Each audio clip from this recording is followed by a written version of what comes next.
And number three is, what is the factual data? What factual data should you have? Okay. So number three is really not tracking your progress at all, or not tracking the right metrics. Okay. Now, everybody can probably agree that there is one metric that most people track, and that's their weight. Okay. And I'm going to tell you right now, that is the absolute wrong metric. Now, if you're 250, 300 pounds, and you're, really overweight and really obese, then yes, we need to look at your weight and we need to consider that. And that is very important. Okay. But if you're less than 200, if you're 180, if you're a 5'10" male who's 200 pounds and your goal is to get to 180, we don't care about your weight. Okay. We don't care if you're a female and you're 150 pounds and you're trying to get to 120, yeah, weight matters a little bit, but weight really doesn't matter that much. In fact, with all of my clients, all of them, okay, we do not use weight as a metric that we look at and we assess and we analyze and we make decisions based off of. Okay. So if all you're doing is tracking your weight, okay, then you're probably going to be very, very upset with where you go. Okay. Now, if you've been on these sessions before, you know that your weight is not a great way to do it, because a great way to track your progress. Okay. It's not a great way at all, because you can lose fat and you can gain muscle and your weight may stay exactly the same, but you feel like you're not getting anywhere because your weight isn't changing. Okay.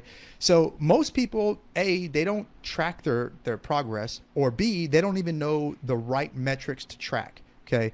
That is a huge, huge problem. I'll tell you this, that I cannot make any changes to anybody's program. Okay. I cannot make any changes to a meal plan, to a workout plan, or give really good feedback unless I see the metrics. And there are certain metrics that everybody should be tracking. If you're not tracking these metrics, it's a matter of time before you run into the ground. Okay. It's a matter of time before you fall down. Okay. So some metrics that everybody should be tracking is their body fat percentage, how many pounds of fat mass they have on their body, how many pounds of lean body mass they have, their circumference measurements of their shoulders, their waist, their hips, their thigh, their calf, their arms. Okay. Track the execution rate of each meal. Okay. That's an extremely important metric that I use. The execution rate of each meal. Track the execution rate of each snack that you have, if you have snacks in your program. And then you can also do things like tracking your calories or your macros if you're in that realm. I would say 99% of my clients are not having to track their calories or their macros. So if you're one of my clients and you're listening to this right now, you're not doing that on purpose. Okay. There's a time and a place for it. I think I have one person of all the clients that I have they're actually tracking their calories or their macros, and it's actually their macros. Okay. So you can track that. You can track your moods, right? That's one of the other metrics that you can track. Okay. The more metrics that you have to track, the more understanding you have of what's really going on.